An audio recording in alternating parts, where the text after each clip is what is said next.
Vaše Audi má funkcie, ktoré návod nevysvetľuje, predajca vám ich nikdy neukázal a ktoré by vám mohli ušetriť odťahovú službu alebo zbytočnú opravu.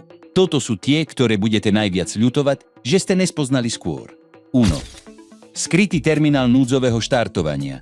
Pri modeloch Audi s 12V batériou umiestnenou v kufri alebo pod zadným sedadlom, ako sú Asej, Assetto, Aotto a rodina e-tron, existuje núdzový štartovací terminál skrytý pod kapotou, ktorý väčšina majiteľov nikdy nenájde. Terminál sa nachádza na pravej strane motorového priestoru, zakrytý červeným plastovým krytom so symbolom plus. Jeho funkcia je špecifická.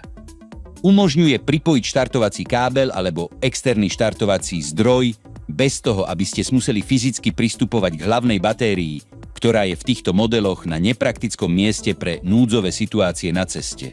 Audi navrhlo tento systém, pretože vie, že jeho zákazník nebude chystať otvárať kufor, vyťahovať čalúnenie a hľadať terminály batérie uprostred diaľnice s rušnou premávkou. Terminál v motore to vyrieši za 10 sekúnd. Čo by ste nemali robiť, je pripájať priamo nabíjačku batérií k tomuto bodu na dlhšiu dobu. Je kalibrovaný na núdzový štartovací prúd, nie na úplné nabíjacie cykly. Pre správne nabitie batérie je potrebné pristúpiť k skutočnému terminálu. Ale na naštartovanie v núdzovej situácii je tento skrytý bod pod kapotou presne to, čo potrebujete a o čom takmer nikto nevie, že tam je. Táto funkcia rieši núdzovú situáciu na ceste. Nasledujúca rieši situáciu, ktorá sa zdá byť absurdnejšia, ale stáva sa tisícom majiteľov každý rok. Uviaznutie s diaľkovým ovládačom bez batérie.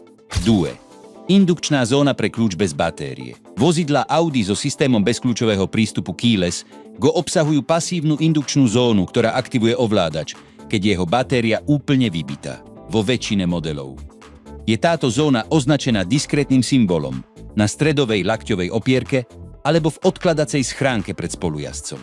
Položenie ovládača priamo na túto značku aktivuje nízkofrekvenčnú cievku, ktorá dodá čipu ovládača dostatok energie na overenie identity vodiča a umožní naštartovanie.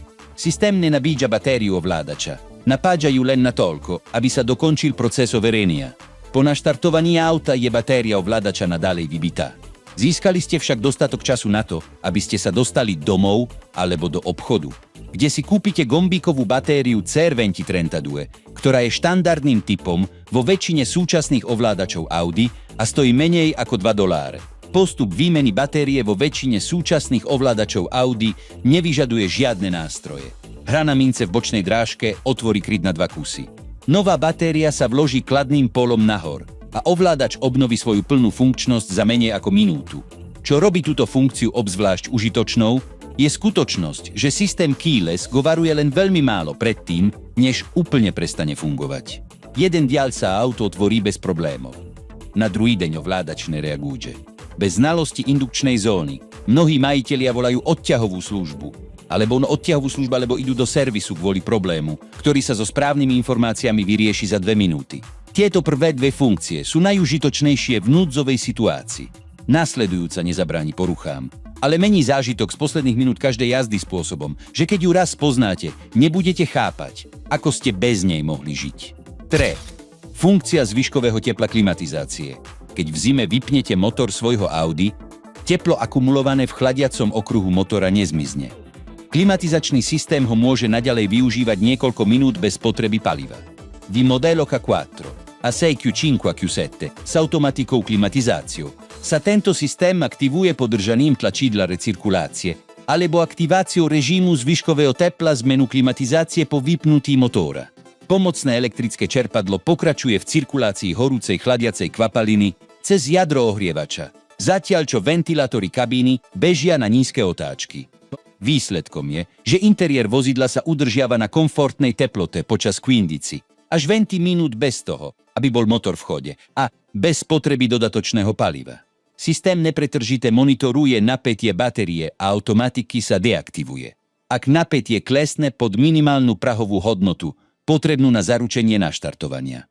Nehrozí riziko vybitia batérie, ak systém funguje správne. Pre majiteľov, ktorí musia na niekoho v zime čakať v aute, táto funkcia eliminuje dilemu medzi mrznutím alebo zbytočným ponechaním naštartovaného motora. Je to jeden z najjasnejších príkladov, nemeckého inžinierstva navrhnutého pre reálne použitie a nie len pre technické špecifikácie v brožúre. Zvýškové teplo zlepšuje koniec každej jazdy. Nasledujúca funkcia existuje vo všetkých globálne predávaných vozidlách Audi. Ale metie majiteľov mimo Európy už od momentu, kedy auto opustí predajňu. Quattro. Európske parkovacie svetlá.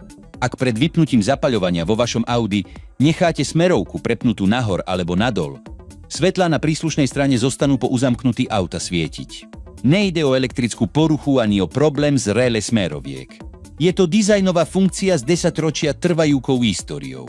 V Európe existuje v niektorých krajinách zákonná povinnosť vyznačiť šírku vozidla pri parkovaní na úzkych alebo slabo osvetlených uliciach bez pouličného osvetlenia. Zapnutie všetkých 4 obrysových svetiel by nenechalo auto s dostatočnou rezervou batérie na niekoľkohodinové parkovanie. Zapnutie iba tých svetiel na strane, ktorá smeruje do vozovky, je praktickým riešením, ktoré inžinieri Audi integrovali do systému pred 10 ročiami a v modeloch určených pre iné trhy ho nikdy neodstránili. Batéria sa nevybije. Pretože spotreba týchto svetiel v režime parkovania je elektronicky obmedzená a systém vypočítava, že rezerva je dostatočná na niekoľko hodín. Pre majiteľov mimo Európy sa táto funkcia javí ako záhada. Keď sa neúmyselne aktivuje, auto sa zamkne. Svetlá stále svietia a prvou reakciou je myšlienka, že došlo k skratu alebo k problému s elektrickým systémom. Nič nie je pokazené. Vrátenie smerovky do neutrálnej polohy pred opustením vozidla svetlá okamžite vypne. Európske svetlá sú funkciou, ktorú mnohí aktivujú neúmyselne. Nasledujúca je tá, ktorú neaktivuje nikto, pretože takmer nikto nevie, že existuje a ktorá vám môže ušetriť návštevu servisu, keď okná alebo strešné okno prestanú reagovať na automatické zatváranie. Cinque. Opätovné naprogramovanie okiena strešného okna. Motory okiena strešného okna v modeloch Audi ukladajú polohy mechanických dorazov do svojej elektronickej pamäte. Ak sa batéria vozidla odpojí na dlhší čas, táto pamäť sa môže stratiť a systém automatického zatvárania na jeden dotyk prestane fungovať. Hoci fyzický motor je v perfektnom stave. Postup opätovného naprogramovania nevyžaduje žiadny nástroj ani diagnostiku v servíze. Pre okná. Úplne vytiahnite sklo nahor a po dosiahnutí dorazu podržte tlačidlo zatvárania ďalších 5 sekúnd. Postup zopakujte pri sťahovaní nadol. Pre strešné okno. Úplne ho zatvorte a po dosiahnutí koncovej polohy panelu podržte tlačidlo zatvárania o 10 sekúnd dlhšie. Motor zaznamená nárast prúdu pri tlaku proti mechanickému doradzu a použije tento údaj na rekalibráciu svojho referenčného bodu. Celý proces trvá menej ako 2 minúty na jedno okno a odstráni symptóm bez nutnosti pripájania akéhokoľvek diagnostického zariadenia. Mnohí majitelia platia za prácu v servíse, aby technik vykonal presne tento istý postup s jediným rozdielom, že má software Audi, ktorý potvrdzuje, že proces sa úspešne dokončil. Ak po opätovnom naprogramovaní systém v automatikom režime stále nefunguje, problém je mechanický alebo v motore a vtedy si už vyžaduje diagnostiku. Ale vo väčšine prípadov, keď sa porucha objaví po odpojení batérie, manuálne rekalibrovanie problém úplne vyrieši. Opätovné naprogramovanie je typ vedomosti, ktorá má väčšiu hodnotu než jej váha v účtoch za servis. Následujúca funkcia nešetrí peniaze, ale čas sa transformuje spôsob, akým interagujete s autom pri každom príchode a odchode. SEI, inžinierské menu MI. Informačno-zábavný systém MI od Audi obsahuje skryté diagnostické menu, do ktorého technici pristupujú na overenie verzií firmwareu, signálu mobilných dát, stavu modulov konektivity a na vynútený reštart systému bez nutnosti odpájania batérie. V systémoch MMI starších generácií s rotačným ovládačom je obvyklá kombinácia prístupu podržanie tlačidiel, menu a navigácie vpred súčasne na niekoľko sekúnd. V systémoch MMI Touch Response celou obrazovkou aktivuje diagnostický režim vo väčšine verzií softvéru priloženie 2 prstov do pravého horného rohu obrazovky na 5 sekúnd. Z tohto menu je možné skontrolovať presnú verziu firmwareu každého modulu, overiť intenzitu signálu LTE, vykonať úplný reštart informačno-zábavného systému, keď obrazovka zamrzne alebo prestane reagovať a skontrolovať stav spojenia s aktualizačnými servermi Audi. Toto menu nie je navrhnuté na to, aby v ňom koncový používateľ niečo menil. Je navrhnuté tak, aby technik diagnostikoval v jednoduchých situáciách bez nutnosti pripájania externých zariadení. Ale pre majiteľa, ktorý vie, že existuje, je to rozdiel medzi vyriešením zamrznutého systému MI za 2 minúty alebo stratením polovičky dopoludnia v servise kvôli problému, ktorý sa vyrieši vynúteným reštartom. Žiadna z týchto funkcií sa neobjavuje v predajnom prehľade u predajcu.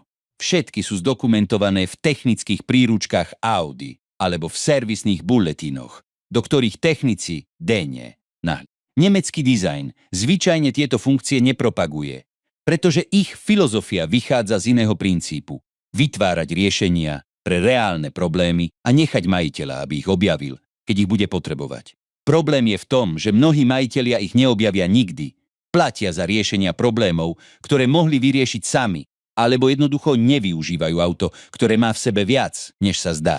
Poznatok o týchto funkciách nemení to, čím auto je. Mení to, čo s ním dokážete urobiť vy. A tento rozdiel, meraný časom, peniazmi a predídenými situáciami, je presne tým, čo odlišuje majiteľa, ktorý vlastní Audi, od majiteľa, ktorý ho naozaj vie šoferovať a ovládať. Ak vám toto video oddalilo niečo, čo ste o svojom Audi nevedeli, prihláste sa na odber, aby vám neunikli nasledujúce analýzy. A napíšte mi do komentárov, ktorú z týchto funkcií ste už poznali a ktorá vás prekvapila najviac.